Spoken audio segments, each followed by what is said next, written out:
Okay, so welcome to Men's Couch. Welcoming Dr. Marisa Franco, author of Platonic, which I have right here. So I'm happy to have you on, and I'm happy to talk about attachment and friendship. Yeah, happy to be here. Yeah. So I think I got this book back in 2022, I think. So that was like 3 years ago.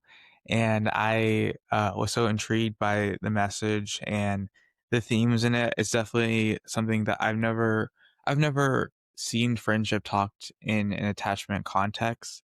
So I felt that that was very interesting and very eye-opening. Thank you. Yeah. And I think that that helped me to develop a sense of self-awareness at like an earlier age to kind of be aware of how I can come across in friendship and how I can have more of like a mature, secure attachment. The Mm, last episode, I talked with a therapist, Greg. He talked about the different attachment styles, and the context is that he's a therapist at my university and he works a lot with men and sees how that the attachment styles affect how they relate to each other and other people. So I think that's quite interesting. very cool. That's cool that he's like doing it in practice and applying it. Yeah. So I think one of the main key themes that I noticed in the book was vulnerability, and I felt that that is something that is challenging for a lot of men, and something that is just it's seen as like foreign language and foreign territory. Yeah. But I think like a lot of men crave that to be seen in that secure way, to be seen, just as another human. And I think the thing is like we need like a framework of how to get there. And I think this book really does that. Yay. I'm so happy to hear that. Yeah. Yeah. Vulnerability is so important, but feels so risky and so scary and, so different from how men are socialized. So I can understand why some men might really struggle with it. Yeah. And also but I think like at the same time, it also, um, like has a compassionate approach to it. But while saying that, your friends aren't how we like think in our mind, like our friends are like going to automatically reject us and automatically like reject our vulnerability and our willingness to be open. But that's actually like not it's actually not the case. It's actually something that we've kind of developed, I think, based on our socialization. We've developed that mindset that really I think it might be a bit fear based. Yeah, I think it's something. I think fear and shame is definitely like two big themes that seem to be like a barrier to developing secure attachment. Yeah. Yeah. Absolutely. And I can see why with vulnerability, shame in particular comes up because vulnerability is sharing something that you feel might get you rejected. And Yeah, when you're rejected for who you are, that's like a big source of shame. This idea that to be myself means I will sacrifice being in community with other people. Vulnerability and shame are really intimately connected. But in fact, one of the only ways I know to heal shame is to be vulnerable about it and share it. And particularly if you get a positive response, it's very healing. yeah, and I think a lot of people are used to or like have that anticipation for that rejection that even just like sometimes they'll like tiptoe around vulnerability. I feel like men do this especially will like tiptoe around it and like see like maybe if like I reveal this, what will this say to like the other person? It's not like and vulnerability can mean like different things to different people and how they approach it, but a lot of at least in my experience, a lot of it is just as so like right now, like I'm a junior in at my university, and right now I'm like kind of in a place where I feel like I'm moving away from that anxious attachment that I was at the beginning of being like a university student as a freshman, where like I'm new to everything and I'm just like trying to gain like a sense of social acceptance from like everybody and like having that anxious leaning, whereas now I'm more grounded and secure and I'm not like afraid of engaging vulnerability in my connections. That's really awesome. What has helped you become more vulnerable? The podcast. I think like for me, my journey is it's really funny because like I described myself as anxious attachment, and I think like What's funny is that my roommate he's like a huge part of the podcast as well. He kind of helped me to kind of restructure how I approach friendship. Because before I was very like kind of closed off in a way. And I was like I was very hesitant to be open and engage in conversation because like at the time, like as a freshman and just transitioning into adulthood, I felt that I needed to do everything by myself.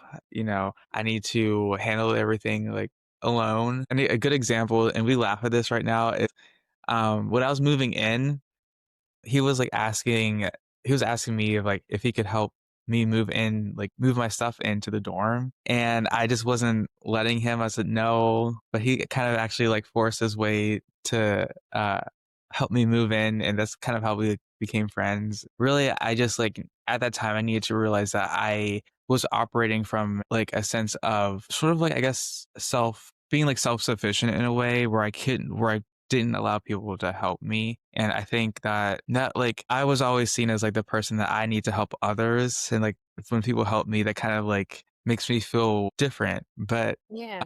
over time, like as like we got closer, I realized that this is just like an old narrative that I've been like holding.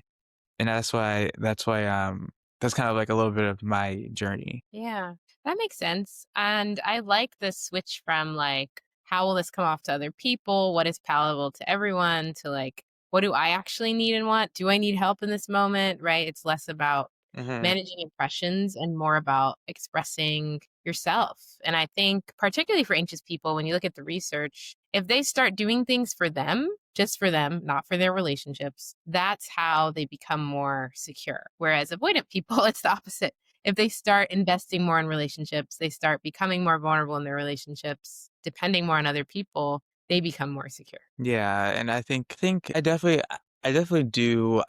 Like my thing is I lean more anxious and I do have like some avoidant tendencies, but that moment where he was kind of like helping me and kind of just saying like, "Hey, you don't have to do this by yourself." That was like really revealing to me like that I was operating from an insecure like basis where if I were to accept help, then that means something's like weak or flawed about me. Yeah.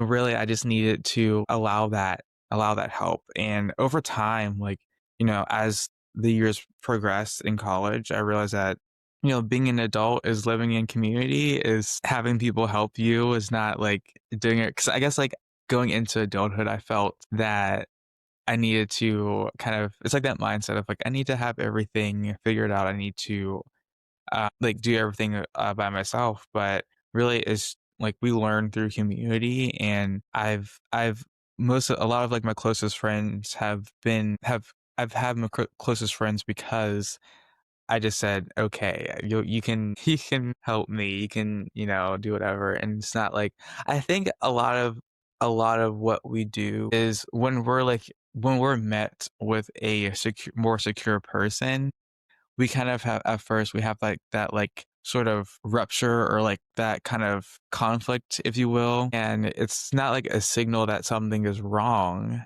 It's a signal that like the way that you've been relating needs to kind of be adjusted.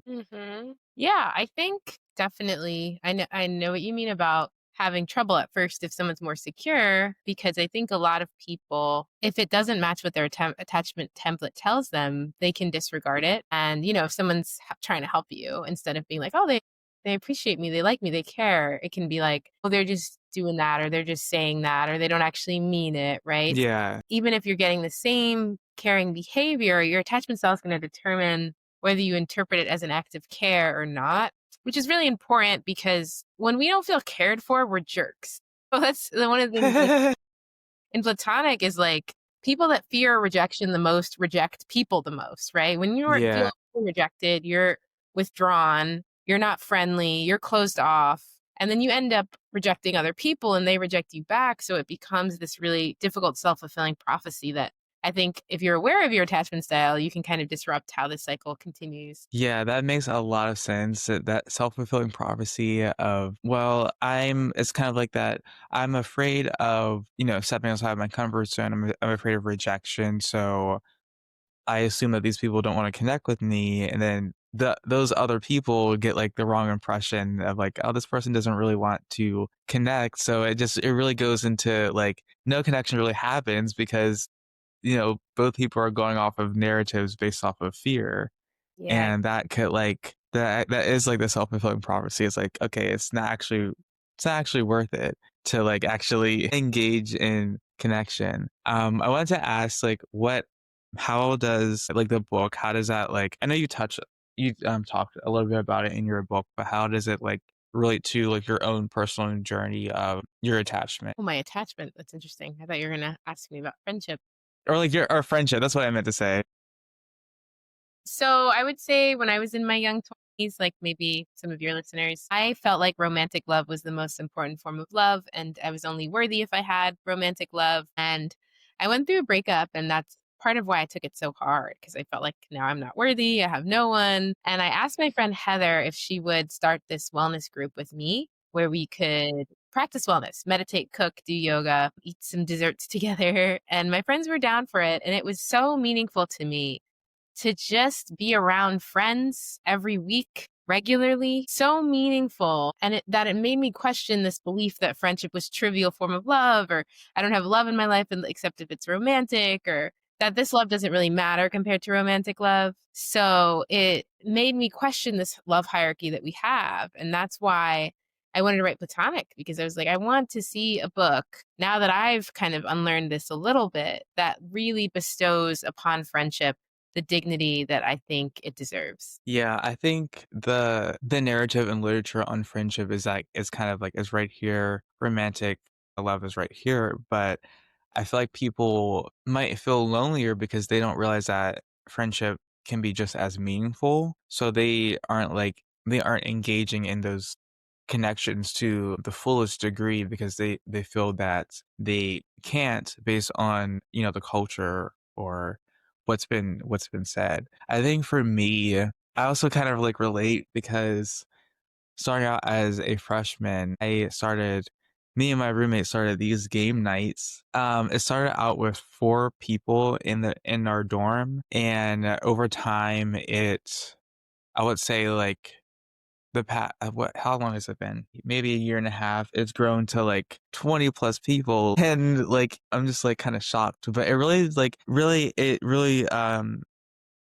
kind of says me and my roommate kind of like feel that there is a need for friendship and for community where people can just like my thing is I open my on campus apartment to literally anyone unless they're like unsafe, which is not like a thing, but just opening and having that sense of community that people are kind of missing. That's And I awesome. feel like people have that internal hunger that they don't really express because like again like you said it's not romantic, so they feel that they can express, well, I need community and I need a group of friends. Yeah, I exactly. feel like people aren't like really open to express that. Yeah. And in the research, there's actually three different types of loneliness. One is a desire for a close, intimate connection, intimate loneliness.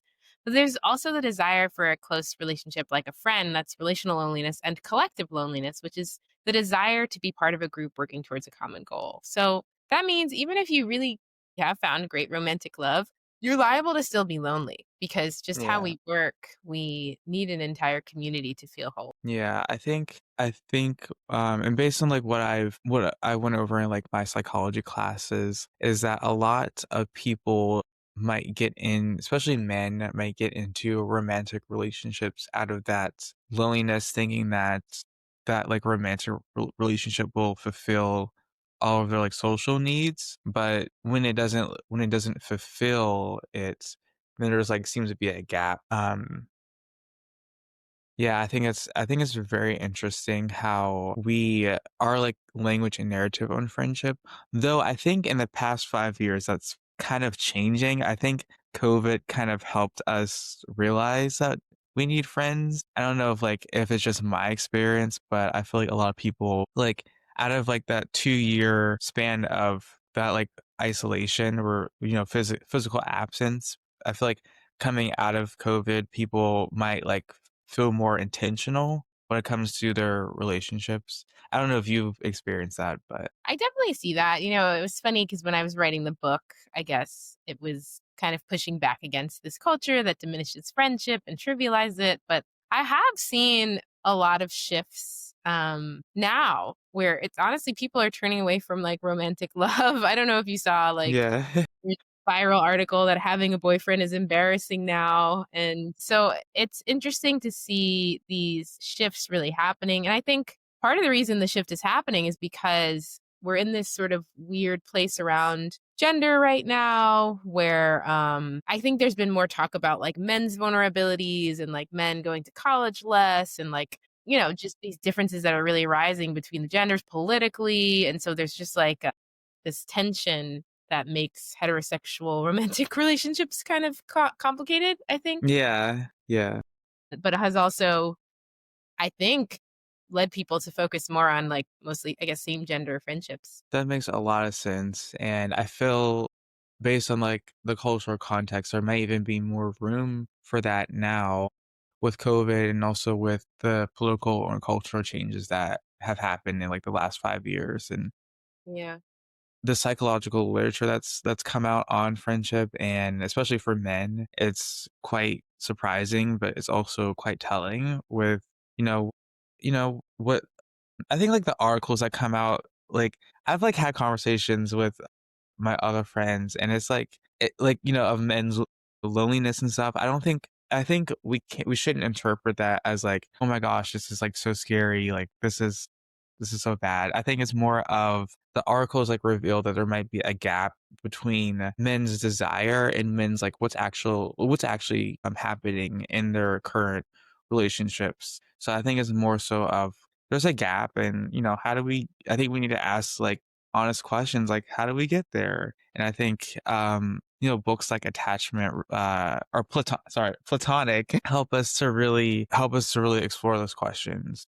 And I think what we need, honestly, is just safety. Yeah. Yeah, and it's very hard to generate safety because if for this is true for all of us. If we've been vulnerable before, we feel unsafe not just in that moment where it didn't work out, but from every moment since, we're kind of reminded of that experience. And then because we're reminded of that, we don't ever test this assumption that if we're vulnerable, people will judge us. But what we see in the research, there's this phenomenon called the beautiful mess effect, is that when people are vulnerable, they underestimate how much people like them and perceive them as Yeah. honest and authentic. So I think we need to be willing to be brave and test this assumption that we'll be judged. And the only way to do that is to be vulnerable. The only way to Yeah. reclaim vulnerability and to see it for the rewarding thing it can be and the connection connector it can be. It's not an intellectual exercise. It's a way to share what are some things that you've been struggling with. Yeah.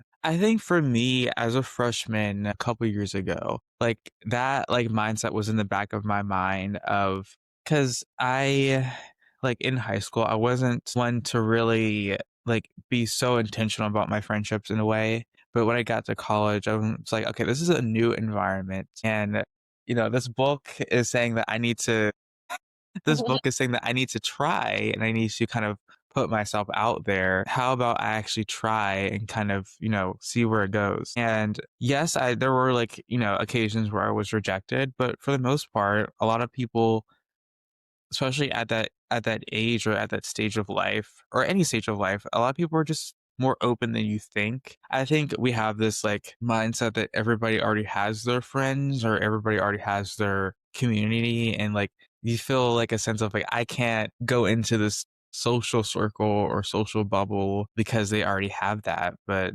really that's what everybody else is thinking. Exactly.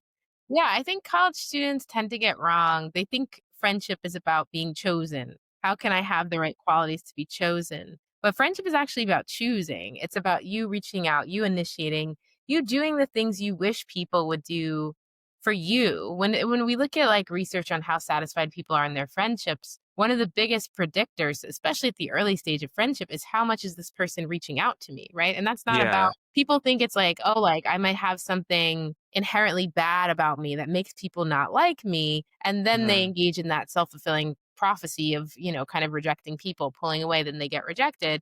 But it's not, nobody has something inherently bad about them that other people can sniff out, right? It's just really about your effort. Are you reaching out? Are you initiating? Are you making people feel cared for? Those are the things that build friendship. I think a lot of people have to, including myself, a lot of people just have to confront the fear and really just allow that fear. Like, we have to kind of be like in that, we have to tolerate uncertainty. We can't like tolerate that this person might not reciprocate, or this person might not, um, show up in the way that I feel like they should. And we need to tolerate that uncertainty and put like the action out before our thoughts start racing. Cause I feel like when we get into this like overthinking and ruminating patterns, then that's kind of like, it doesn't help us actually get to a place where like we're getting the connection that we actually need versus like if I just do this, because especially men, feel like it's a loss if we put ourselves out there or we're like making ourselves vulnerable, but really it's a win. You're winning a sense of integrity and effort. You're kind of building those social muscles. You're practicing that, and it's not about like the outcome per se, but it's about like the willingness to overcome those attachment barriers. Yeah, and I think it's just like I have to ask folks like, what's the life that you want? Is it the Yeah. life where you don't put yourself out there, but you're lonely and disconnected and craving company? You're not getting rejected, but the loneliness is the prize for that. Versus this Yeah. life where you are putting yourself out there. Maybe a lot of the times you are being accepted because that's what the research tells us. We get accepted more than we think we will. But sometimes you do get rejected, right? Mhm. And you have more connection in your life overall and you feel closer to people and you're able to go for the life that you really want rather than just passively hoping that someone is going to choose you and reach out to you. So there's no easy, but which of those hard sound more interesting to you? I think too, it's also recognizing the need for friendship in community. I think people struggle with connecting to that very human need.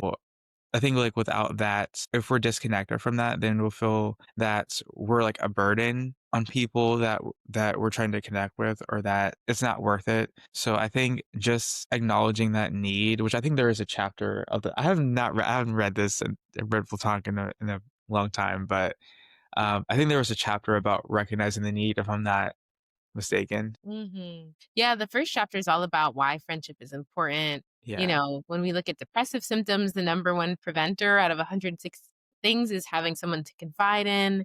When you look at Mhm. very happy people, their most defining feature is that they're connected. It's not their spirituality, how much they exercise, even how many good things happen to them. It's all about how connected they are. And when we're connected, we release oxytocin, which is also considered kind of like a hormone that's the fountain of youth that keeps us young. Mhm. So, even, like, healing from the common cold happens more quickly when we are socially connected, so I I think found that piece was very interesting because I tend to get a lot of respiratory infections, but I feel that like having a circle of people that just are like, yeah, like it's true. Like having people, like I had a friend that came to my room and he brought like, what was it? His grandmother made like cookies, and then he also brought like some cough drops. So that like that felt like, okay, I'm cared for, I'm seen, like that, even that, like it makes you feel like, okay, I can recover versus like if I'm just doing everything by myself. Yeah,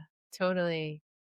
Yeah, it's so meaningful, and I think you're touching on something I call, like, diagnostic moments, which is, like, these moments of high or low emotion that we have and how people treat us within them disproportionately affects how we view the friendship overall. So that friend that shows up when you're sick and you're really low, that act matters so much more if it comes at a time when you're feeling low than it would Mhm. at a time when you're just kind of feeling okay. Yeah. Also, I've always like this question has been circling in my mind for a while about like American individualism and how we like how kind of like we're socialized in a certain way in terms of being individualistic.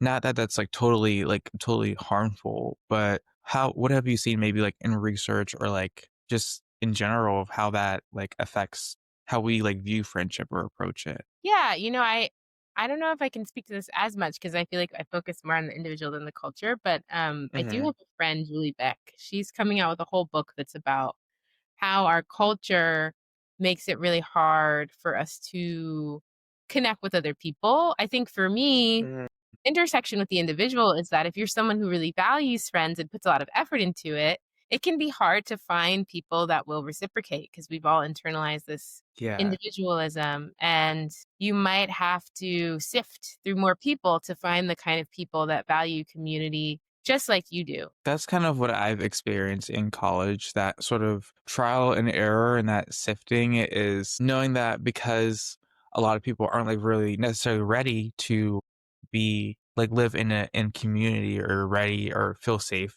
for that level of intimacy. So I've had to kind of like, sift and kind of try different things and try like different groups of people, and like, that didn't like, yeah, I kinda got discouraged, like, for a while, but I like, something in me knew, like, okay, if I can't just, like, wait around for people to start something, I need to start that community, which is why I'm, like, glad that I did because I've gotten, like, so much feedback on the community that I did create on my campus. It's like, a lot of people say like, "Oh, I feel like this is like kind of like this is my family away from my biological family." And like to hear that, it's like, "Oh my gosh, like I didn't realize what I was doing." But really, I wouldn't be able to do that if I was like stuck in that fear of, okay, an assumption that okay, everybody's just going to be individualistic. Let me not try and let me like it's really I feel like it's really like when it comes to like the culture and when it comes to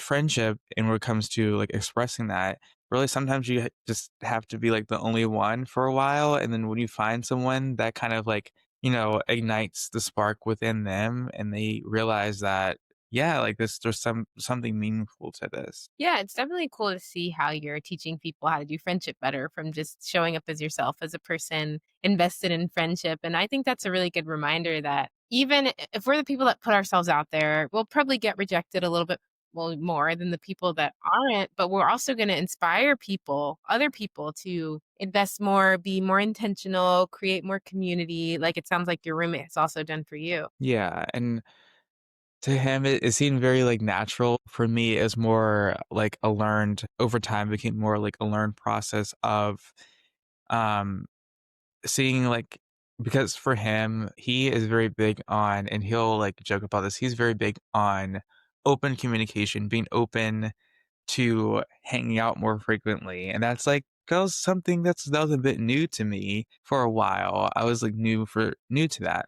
I instead of like Instead of, like, rejecting that, I said, "Maybe, like, this is the way that he's relating, it might be new, I might relate a little bit differently, but it's actually, like, has been beneficial." Like, I've learned so much from just that one connection of allowing him to kind of show up as himself Mhm. and me kinda learning. Also, he's also learned some things too. I, like, joke that I'm more of, like, the introverted person and he's, like, the extroverted, and it's funny 'cause they're, like, we balance each other out, so it's a really great dynamic that we learn from each other, and I think that's what all about, like, attachment is in friendship, is being willing to learn from someone else that, someone might have, like, a more of an avoidant attachment style than you. It doesn't, like, make them wrong, it just means that that's where they're, like, comfortable relating. How can you, like, not I feel like when people say like, when people are, like, get, like, kind of get scared or, like, they're, like, say, like, "Are you saying I need to change myself for this person?" Like, that's not what, like, attachment is. Attachment is being grounded in, like, your own values, but making room for other people to have theirs, like, their autonomy. Mhm. Yeah, and I think it's, wise to understand attachment styles because it helps you treat people like they need, right? Like, if someone's avoidant, they might need a little less affection, they might need you to take it more slowly, they tend to have a lot of shame, so if you have a conflict, offering them a lot of affirmation, or someone's anxious, you might want to be pretty responsive to them, Yeah. abandoning them or reassure them how much you like them because they're afraid of that. So it does, knowing attachment theory and our own style is not a way for us to shame ourselves because we're not secure enough, but rather to understand both what other people need based on their attachment style and what we might need based on our attachment. Yeah, and for me, for a while, I struggle with friends that have been more like avoidant than me, where they're kind of like they take days to respond to, a text. So like that like internal signal to me was like, okay, this person is like not interested or they're not like engaging when really that's just how they're processing differently. And it took like a lot of a lot of like trials to be kind of get more secure and more okay with that. Whereas I might like have like more anxious friends that might like ask for reassurance, like, are we okay? Like you seem to be quiet. Cause sometimes I as an introvert, I like go quiet. And that like to them, that interpretation is like, did I do something wrong? When it's like, no, it's just I think like on both ends, it's a lot of like learning. Like you learn a lot when we try friendship and be vulnerable in it. Like it's really just like it's really like a learning process and it's how we become better adults. I feel like, at least in my experience, it's like because you're kind of like you when you put yourself in a position to be open to different people, you're also kind of being forced to be aware of like what are some of my like internal barriers that I've kind of kept for like 20 years or whatever. Yeah. Yeah, I agree. It's an opportunity for illumination to understand yourself more deeply. Yeah. I wanted to ask, what have you noticed about your clients in terms of like friendship? And that's like a general question, but what are some like barriers or like things that you've noticed? Well, I'm not currently seeing clients, but I do have students. And I notice that my students tend to put a lot of blame on themselves if connection isn't working, if they haven't found connection. And it can be really paralyzing for them. And so we talked about in the research on loneliness, people that get over loneliness are the ones that don't attribute it to a problem with them, but rather, Yeah. it's the beginning of college. I don't know anyone. That makes sense. Or maybe they were in a bad mood rather than like, "Oh, something's wrong with me." That's the belief that really keeps us lonely. Because how could we make friends if there's something fundamentally wrong with us? So, I've Yeah. tried to really encourage them to it's okay if you feel insecure. We all do. But can you have another voice that says, "Is there a different way to interpret this situation?" I'm Yeah. coming in distrusting, but have they done anything to show me that I can't trust them? Or what if I didn't perceive this through the lens of myself and my self-esteem and my reputation? Then how would I relate to this experience or to this person? So, it can be helpful to not just succumb to your most insecure parts interpretation of a situation. Yeah, that makes a lot of sense, especially because identity transformation is like kind of more heightened in college.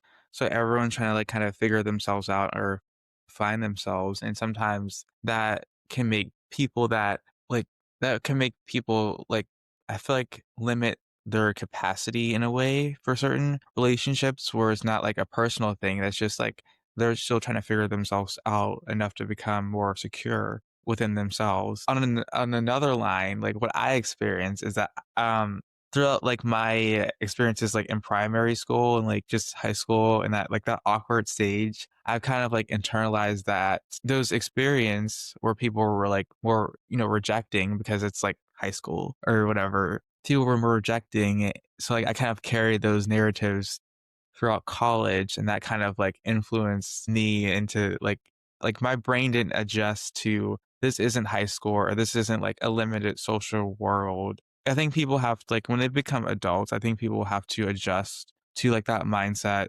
where high school or primary school was like that social world was so limited that you're kind of were stuck with like a few people, but as adults we have more like autonomy and we have more like kind of freedom to like have real friendships. Yeah, I like that because then it gives you the ability to really find people you get along with rather than whoever's at the same tier of popularity as you, Yeah. to just really be yourself and find people that match that. I saw this quote, I think it was like maybe on a mug or something, but it's like, Be yourself so the people that are looking to love you can find you. Yeah, yeah, it's more I think people put, like, a lot of, like, effort into curating a self that isn't really, like, real, and I think it has to do with kind of, like, how like, things like how we're raised and how we're, like, kind of told, like, how to, be about in the world. I mean, we're kind of given these roles by just through, like, growing up in socialization that's not always, like, who we are, and we kind of like don't know how to have secure friendships because of that like that role that we've carried so much. For me, it was like the role of like the helper. I always felt like I needed to like if I'm like friends with someone, I always need to help someone, but that's not like, there's just you can have like a friendship and it not be like a helper or like a therapist role. It can just be like we're just hanging out. Like it's but I think like because people have been like maybe assigned a role or maybe they just like their pattern has been like so much like ingrained into them that that's like they think that's the only way of relating when really it's just you have to like experience different friendships to really see that there's different ways of existing. Yeah, I think if people because I think the inauthenticity comes from a lack of feeling of safety. So if you Mhm. ask yourself, who would I be if I felt most safe? I think that can really help people uncover who they really are when it comes to connecting with others. Yeah, and I think it kind of starts there is kind of starting with like, who am I and how do I want to be in the world? I think people when they have like those roles, I think they just like assume that that's like who they are because, that kind of it does feel like safe to like for a while to be like in a role for me. I felt like needed when I was like in that helper role when I was just that that therapist friend that everybody went to, I felt, in a way needed to kind of like, this is how like I connect. But the thing is that's not vulnerability or like authenticity. That's a role.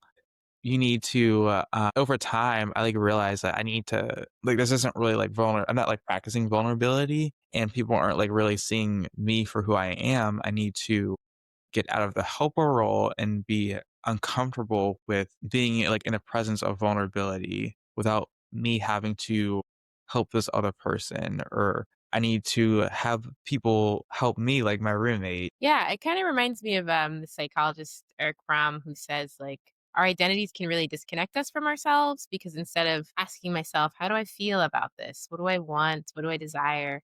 I might just be like, what should I do based on this identity? Whether it's the identity of a man or a woman or a helper or whatever that identity is, like granting yourself the complexity to want something that exceeds that identity is part of becoming who you really are. Yeah.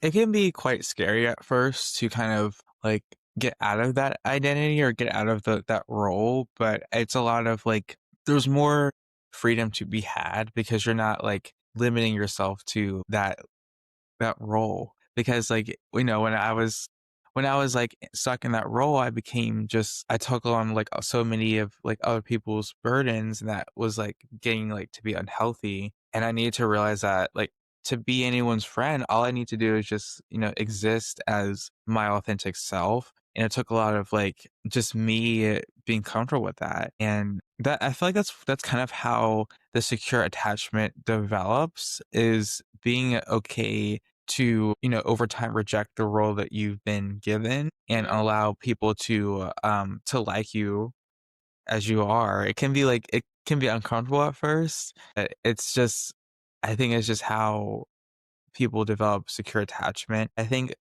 the anxious attachment is how am I needed or how can I like it's very like it's very hyper vigilant about other people's needs or like meeting other people's needs and that you kind of aren't like you decrease awareness of your own needs in a way, which is Yeah, exactly. You self-sacrifice, you abandon yourself. yeah, and that's not like secure attachment or like avoidant attachment like what I've seen, which I feel like based on like my experience, I feel like a lot of men are more lean more avoidant attachment. That's just like my experience.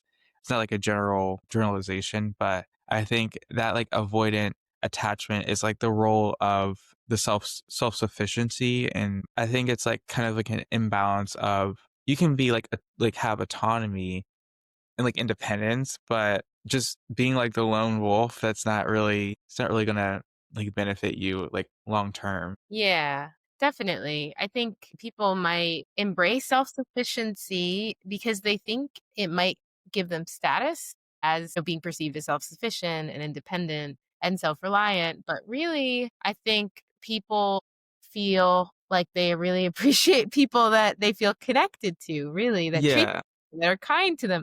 There's a theory in the research, it's called theory of inferred attraction.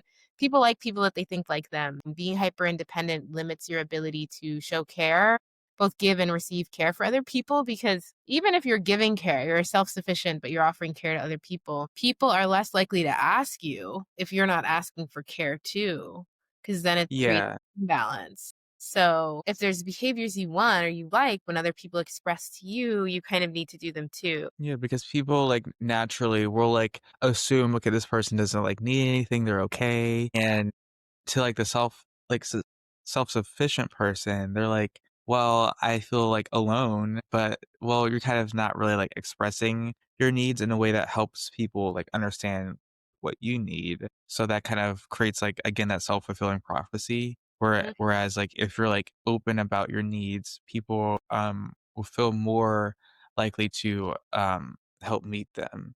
Yeah.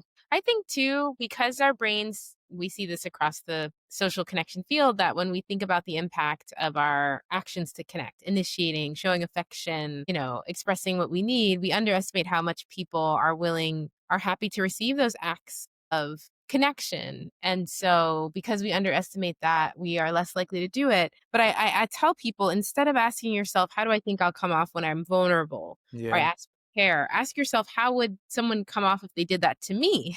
And that is Yeah. a more accurate portrayal, right? If you like when people are vulnerable, then why would people judge you when you're vulnerable? If you like receiving affection, then why would other people not want to receive affectionate behavior? Flip the script, and that can help us all be a little less afraid. Yeah, because I'm always like naturally, I'm always afraid of coming across as too much when I'm either like initiating or I'm just expressing, care to my friends. Right now it's like the holiday season, so I, express, care to my friends. And sometimes I feel like, is this like I have like that mindset of this isn't like a romantic relationship, so I shouldn't express care. But actually expressing care leads to deeper connection. It shows the other person like everybody needs to know, like regardless of their relationship, everybody needs to know that they are cared for because it's like that's communication. And I think we've kind of like compartmentalized friendship in a way where it's like this is what I shouldn't do. But I think we need to like kind of get out of those narratives. Absolutely. And also, we think of romantic and platonic love as distinct, but if we define romantic love as being passionate about someone, excited by their company, thrilled to be around them, that sort of heat, rather than like the kind of warmth of platonic connection, that's something that occurs without sexual attraction. A lot of Mhm. people have, particularly women, express more of a romantic friendship where they say that you're my soulmate, and they're a little jealous when they hang out with someone else. So I think we need to normalize that romance happens in friendships too, because if we don't, people think, I'm weird, something's wrong with me because of how much I love my friends. But romantic isn't sexual, so you can. Here's a secret, the same, like, mindset happens in men's friendships a lot. They're just, like, we're a lot, like, more, like we don't talk about it, but it happens a lot. I'll have, like well, for at least, like, in my friendships, we're more, like, openly expressive about, like, "Hey, like, I miss, like, hanging out with you." I miss your presence and company. But I think for a lot of men that don't have those open friendships, it's kind of like hard because both people don't want to be seen as coming across as weird or like vulnerable. So nothing really happens. It's just like the connection doesn't really progress in the way that it could because people are like might be a bit afraid. And I think that's where like safety is involved. In my friendship with my roommate, like we kind of both kind of mirrored safety toward each other. And I think that was like helpful in kind of securing our bond because we're both sensitive people, so we're just gonna naturally express, how we feel. That's awesome. Yeah. No, like so you worked as a therapist, correct? Or you were a Yeah, I therapist? did. I worked in college counseling centers for a bit of time. Okay. Based on like your experience, would you say that people are less likely to um like give vulnerability or receive vulnerability, or like is it both? I think it's a lot harder for people to give, to be Okay. vulnerable. Avoidantly attached people are tend to be more uncomfortable with other people's vulnerability too. But we see when other people are vulnerable with us, we become more likely to do it for them. But I think the hardest part is really breaking the seal. So if you want to have more vulnerable relationships, you're probably going to have to be the first one. And you may be surprised that once you do, you'll get more reciprocity in that. Yeah, I think that's kind of like that's sums up a lot of like my experience in college is at some point I had to realize that I needed to stop waiting for people to like initiate that level of connection, and I needed to on some level kind of like show myself. And I think people have like this idea that vulnerability is like trauma dumping. I don't know if I don't know if you see it like on social media like that term or Mhm. Yeah, yeah. that term, but I think people have like the idea that vulnerability is that, but really vulnerability is just that taking that risk. Maybe vulnerability is risking, asking someone to hang out, or vulnerability might be telling someone that you're going through like a hard, difficult time. It's like, it's not, I think people have it like the extreme of if I'm vulnerable, I need to like tell everybody like everything, but that's not really what vulnerability is. Yeah. Anything you're a little scared to share is vulnerable. Yeah. So I think that might be, I think that's why people might be a little bit more hesitant or fearful to be vulnerable. That makes sense. Yeah.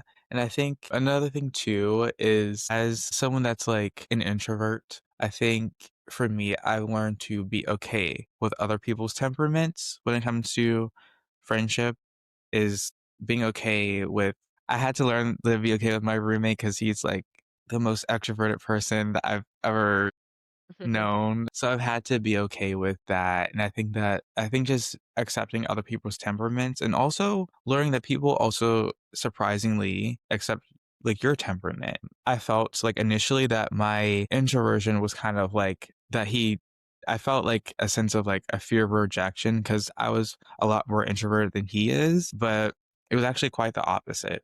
And I think like, for the listeners out there is to realize that people like the book says, people are a lot more accepting of your personality because people, love authenticity because they feel safe to be their authentic self. Yeah.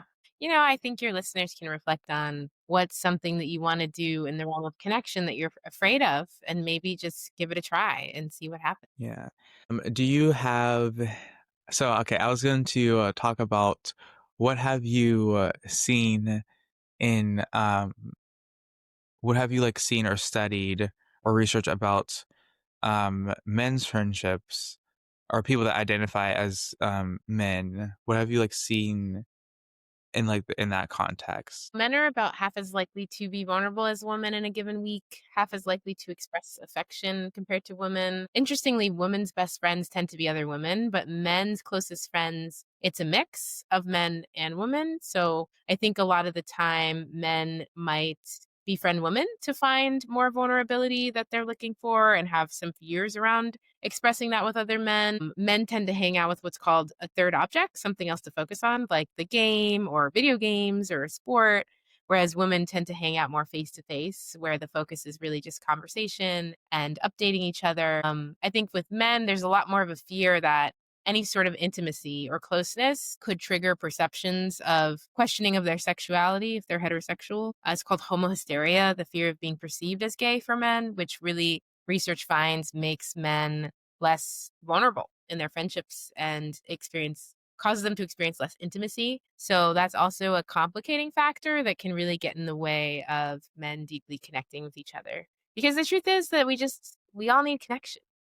Yeah. platonic connection too, and, a Yeah. deep, intimate platonic connection. There's nothing sexual about it, even though it's quite intimate. I've actually, experienced a few of the components that you mentioned. One of my closest friends is female, and I feel like I learned a lot from her in terms of how to approach vulnerability and how to, um, navigate some difficult, emotional tension in my male friendships. Seeing the way that she has kind of been an example and kind of taught me some of the skills I kind of didn't have, but some of the, like, the components that you mentioned, I've definitely experienced. I've also experienced that, that fear of closeness that doesn't allow for men to actually be, honest or upfront or authentic because there's always like that.